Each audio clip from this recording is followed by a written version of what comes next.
नमस्कार दोस्तों। आज मैं साधना के कुछ विधान बताऊंगा जो किसी भी साधना में आपके काम आएगा।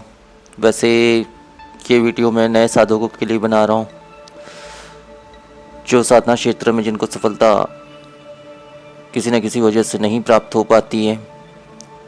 ऐसे लोगों के लिए ये वीडियो मैं बना रहा हूँ। हालांकि साधना के तो बहुत से नियम होते हैं, परंतु कुछ खास बातें ऐसी होती है जिनकी मैंने कमी अधिकांश साधकों में देखी है, जिसकी वजह से उनको सफलता प्राप्त नहीं हो पाती है। तो उन्हीं में से कुछ खास बातें मैं बताऊंगा इस वीडियो में, जिससे साधना में काफ़ी मदद मिलेगी नए साधकों को। बाकी पुराने साधक तो पहले से इन सारे बातों को जानते होंगे, पर फिर भी जो नए साधक हैं उनके लिए ही मैं इस वीडियो को खास तौर से बना रहा हूँ।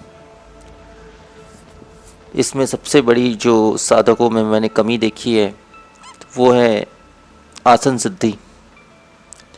आसन सिद्धि का अर्थ है बिना हिले डुले एक स्थान पर स्थिर होकर बैठना। तो इस चीज़ की कमी मैंने अधिकांश इंसानों में देखी है। तो आसन सिद्धि किसी भी साधना के लिए बहुत ही ज़रूरत होती है। बिना आसन सिद्धि के हम किसी भी साधना में पूर्ण सफलता नहीं प्राप्त कर पाते हैं, क्योंकि ये नियम है, जब हमारा शरीर स्थिर होगा तब हमारी आंखें स्थिर होगी।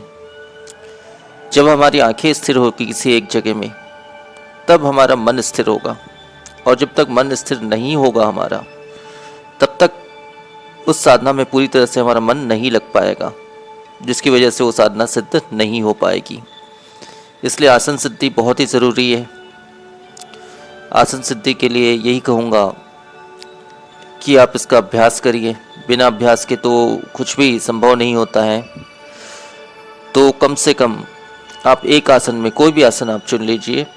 किसी भी आसन में आप जो भी आपको अच्छा लगे उस आसन में। ज़रूरी नहीं है कि किसी साधना के लिए कोई विशेष आसन में ही हमको बैठ के करना है, ऐसा ज़रूरी नहीं है। इस बात को मैं नहीं मानता।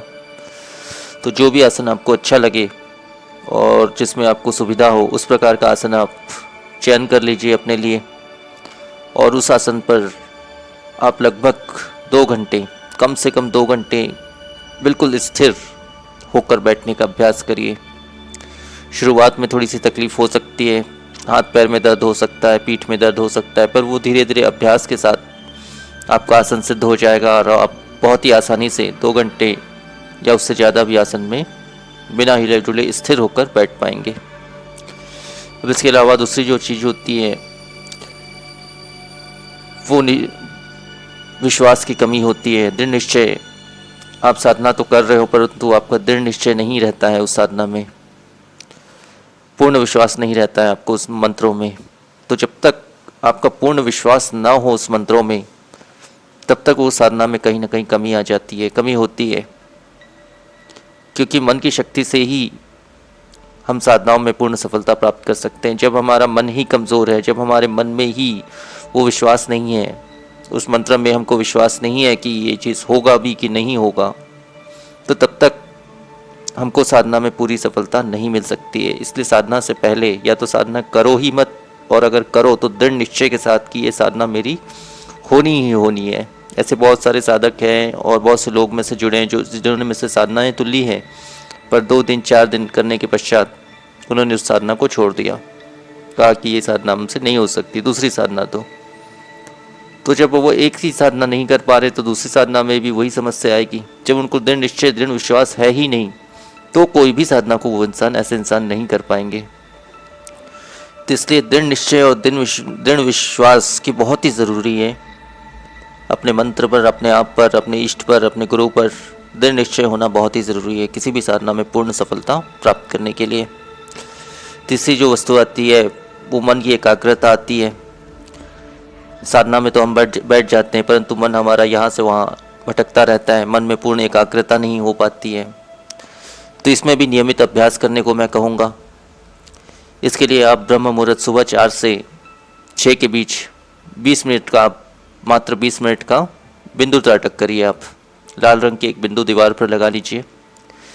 20 मिनट आप उस पर पूर्ण ध्यान लगाइए। ये ब्रह्म मुहूर्त का समय इसलिए बता रहा हूँ कि इस समय आप ध्यान लगाएंगे तो आपका मन बहुत जल्दी एकाग्र होगा। इसके अलावा दिन में साधना के दौरान 1 घंटा अपने सांसों पर, सांस जैसे अपन लेते हैं और छोड़ते हैं, इस क्रिया पर पूर्ण ध्यान लगाइए। बाकी सारे विचारों को मन से निकाल दीजिए। तो 1 घंटा इसका अभ्यास अगर आप कर लिए और 20 मिनट का त्राटक अगर आप कर लिए तो आपका मन इतना तो स्थिर हो ही जाएगा कि आपकी साधना में आपको पूर्ण सफलता ज़रूर मिलेगा। इसके अलावा जो वस्तु होती है मंत्र का सही उच्चारण।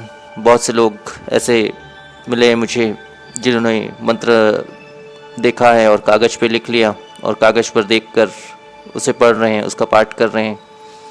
तो ऐसे मंत्र कभी भी सफल नहीं हो सकते, क्योंकि मंत्र जब तक हमको स्वयं याद ना हो पूरी तरह से, तब तक वो मंत्र कार्य नहीं करेगा। तो मंत्र का सही उच्चारण होना बहुत ज़रूरी है। उसके लिए पहले तो मंत्रों को बहुत अच्छे से याद करने की ज़रूरत है कि एक सांस में हम बोल सके। एक सांस में अगर नहीं बोल सकते हैं किसी वजह से, मंत्र बहुत ही लंबा है, तो भी हम 2 सांस पर भी बोलते तो भी समस्या नहीं है। लेकिन मंत्र का शब्द बिल्कुल पानी की तरह होना चाहिए, बिना रुके हुए वो मंत्र चलना चाहिए। तो उच्चारण बहुत ही ज़रूरी रहता है। तो ये भी अभ्यास से ही होता है। बिल्कुल उसका आप अभ्यास करिए। कुछ दिनों के अभ्यास में ही 2 से 4 दिन अगर आप रोज़ाना अभ्यास करते हैं किसी भी मंत्र का, तो वो मंत्र बिल्कुल पानी जैसा हो जाएगा और बिल्कुल स्पष्ट आपके मुख से उच्चारण होगा उसका। अगली जो चीज़ होती है भोजन हम भारी भरकम भोजन करते हैं। तो भारी भरकम भोजन या तामसिक भोजन से हमारा मन क्या है, चंचल हो जाता है, मन में स्थिरता नहीं रह पाती है। इसलिए साधना के दौरान आपको हल्का सा हल्का भोजन करना चाहिए या फिर दूध, फल इत्यादि का सेवन करना चाहिए, जिससे हमारा मन स्थिर रहे। हालांकि बहुत सी साधनाओं में मांस, मदिरा या फिर प्याज, लहसुन इत्यादि का त्याग करना तो ज़रूरी नहीं है, परंतु इस प्रकार के खाने से हमारा मन अशांत हो जाता है, मन में चंचलता बढ़ जाती है। इसलिए इन सब चीज़ों का त्याग करना साधना के दौरान बहुत ही अच्छा रहता है, ताकि हमारा मन को हम स्थिर रख सकें, एकाग्र रख सकें, जो कि साधना की बहुत ही ज़रूरी ज़रूरत होती है। अगली चीज़ जो है वो शरीर की शुद्धि। शरीर की शुद्धि हमको साधना के दौरान बिल्कुल बनाए रखनी चाहिए और स्नान इत्यादि करने के पश्चात ही किसी भी साधना को, चाहे वो सात्विक हो या तामसिक हो या किसी भी प्रकार की साधना हो, शरीर शुद्ध रहेगा तो मन भी हमारा शुद्ध रहेगा। एक मन की सोच ये हमारी बनती है कि हम स्नान इत्यादि करते हैं, स्वच्छ वस्त्र धारण करते हैं, तो हम अपने आप में ये महसूस करते हैं कि हमारा शरीर शुद्ध है। तो कहीं ना कहीं इससे हमारे मन में भी वो उस चीज़ का प्रभाव पड़ता है कि हाँ, हमारा मन भी शुद्ध है। तो इसलिए शरीर की शुद्धि, स्नान इत्यादि और स्वच्छ वस्त्र धारण करना साधना के दौरान बहुत ही ज़रूरी है, ताकि हमारा शरीर और मन दोनों ही स्वच्छ बने रहें। इसके अलावा स्नान के पश्चात भी कुछ आंतरिक अशुद्धि रह जाती है, तो उसके विषय में मैं पहले की वीडियो में मंत्र बता चुका हूँ। शरीर की शुद्धि के लिए हाथ में थोड़ा सा जल लेकर उस जल को 3 बार इस मंत्र को पढ़कर अपने शरीर पर छिड़काव कर देने से शरीर पूर्ण शुद्ध हो जाता है। वो मंत्र मैं बता चुका हूँ, फिर से बोल रहा हूँ। ओम अपवित्र पवित्रो वा सर्वावस्थाम गतोपि वा यः सम्रेत पुंडरीकाक्षम स बाहाभ्यंतर शुचिः अतिनील घनश्यामम नलिनायतलोचनम सम्रामि पुंडरीकाक्षम तेन सनातो भवाम यहम। तो इतना ही मंत्र है इसमें, इसको आप पहले की वीडियो में जाकर देख सकते हैं। अगली जो चीज़ होती है ब्रह्मचर्य का पालन। ब्रह्मचर्य का मानसिक और शारीरिक रूप से हम पालन करें तो हमारा मन में स्थिरता बने रहती है। तो इस नियम का भी हमें किसी भी साधना में पालन ज़रूर करना चाहिए। अगली जो चीज़ होती है शरीर बंधन या सुरक्षा घेरा हम जैसे बनाते हैं, तो इससे किसी भी साधना में हमको जो बाहरी प्रभाव हमारे ऊपर पड़ता है या बाहरी समस्याएं आती है हमारे ऊपर, जिस प्रकार से हमारा मन हमारे साधनाओं में विघ्न आती है, कई प्रकार के विघ्न आते हैं हमारी साधनाओं में, क्योंकि जो भी मंत्र से हम साधना करते हैं उस मंत्र से हम जिस शक्ति को पुकार रहे हैं, बुला रहे हैं, वो शक्ति तो आती है, लेकिन उस मंत्र के प्रभाव से कुछ ऐसी नेगेटिव एनर्जी और नेगेटिव शक्तियाँ भी हमसे जुड़ने के लिए आ जाती है, जिस वजह से हमारी साधना में बाधाएं उत्पन्न होती है, साधनाओं में असफलता हमें प्राप्त होती है। इसलिए सुरक्षा बंधन और सुरक्षा घेरा करना अनिवार्य होता है, ताकि हमारे साधनाओं में किसी भी प्रकार का विघ्न, कोई भी नेगेटिव एनर्जी या बुरी शक्ति या किसी भी अन्य शक्ति हमारी साधनाओं में विघ्न न डाल सके। और सात्विक साधना में तो गणेश जी का उपासना पहले किया जाता है ताकि विघ्न सारे हमारे दूर हों। बाकी जो तामसिक साधनाएं होती है उसमें सुरक्षा घेरा और सुरक्षा मंत्र का प्रयोग किया जाता है। सुरक्षा मंत्र मैं पहले की वीडियो में दे चुका हूँ, हालांकि फिर भी बताता हूँ। ओम नमो हनुमते रुद्रावताराय विश्वरूपाय अमित विक्रमाय प्रकट पराक्रमाय महाबलाय सूर्यकोटि संप्रभाय रामदूताय स्वाहा। ये बहुत ही तीव्र और अचूक सुरक्षा बंधन मंत्र है। इसके प्रयोग से हम सुरक्षा घेरा भी बना सकते हैं। 3 बार इस मंत्र को पढ़कर अपने सीने में फूंक कर शरीर बंधन कर सकते हैं, तथा 7 बार इस मंत्र को पढ़कर 1 मुट्ठी आटा लेकर अपने चारों तरफ एक सुरक्षा घेरा बना सकते हैं, जिसके वजह से हमारे साधना में किसी भी प्रकार का विघ्न या बाधा नहीं आती है।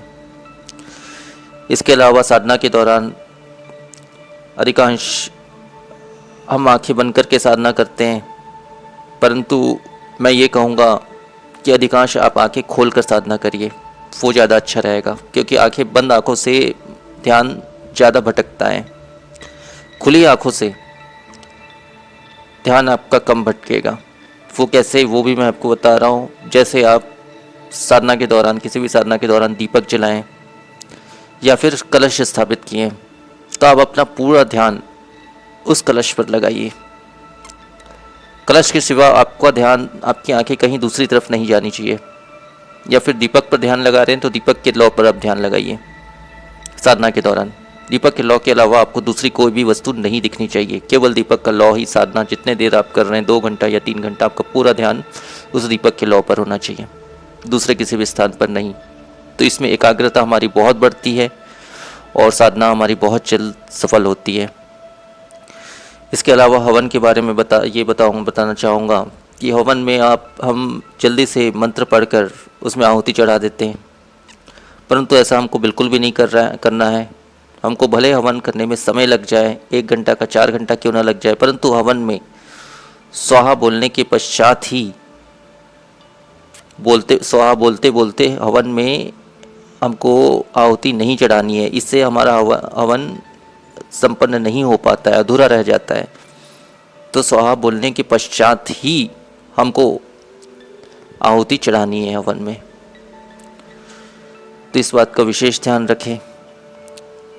और पूर्ण मंत्र बोलने के पश्चात, स्वाहा बोलने के पश्चात, मंत्र में पहले से स्वाहा लगा है तो वो बोलने के पश्चात आप आहुति चढ़ाएं। अगर मंत्र में स्वाहा नहीं जुड़ा हुआ है तो मंत्र के पश्चात आप स्वाहा मंत्र में जोड़कर बोलने की उच्चारण होने के पश्चात ही उस हवन में आहुति चढ़ाएं।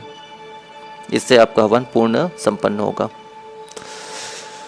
तो इस प्रकार के कुछ नियम है जो बहुत ही ज़रूरी है, जो मैंने आपको कहा, अभी बताया। इसके अलावा भी छोटे छोटे कुछ ऐसे नियम होते हैं, तो उन सारे नियमों को बताने चाहूँ तो शायद ये वीडियो बहुत ही लंबा, शायद घंटों का वीडियो बन जाए। पर मुख्य जो बेसिक चीज़ें होती है साधना के दौरान, जो गलतियाँ मैंने अधिकांश देखी है साधकों में या लोगों में, उन सब गलतियों के बारे में मैंने इस वीडियो में पूरी तरह से बताने का प्रयास किया है। तो उम्मीद करता हूँ मेरा प्रयास सफल रहेगा और आपको साधना में पूर्ण सफलता इन जानकारियों से, नए साधकों को खास तौर से पूर्ण सफलता प्राप्त कर पाए, वो यही उम्मीद करता हूँ। आगे बढ़ पाए साधना लाइन में, यही उम्मीद करता हूँ। तो आज के वीडियो में इतना ही। नमस्कार।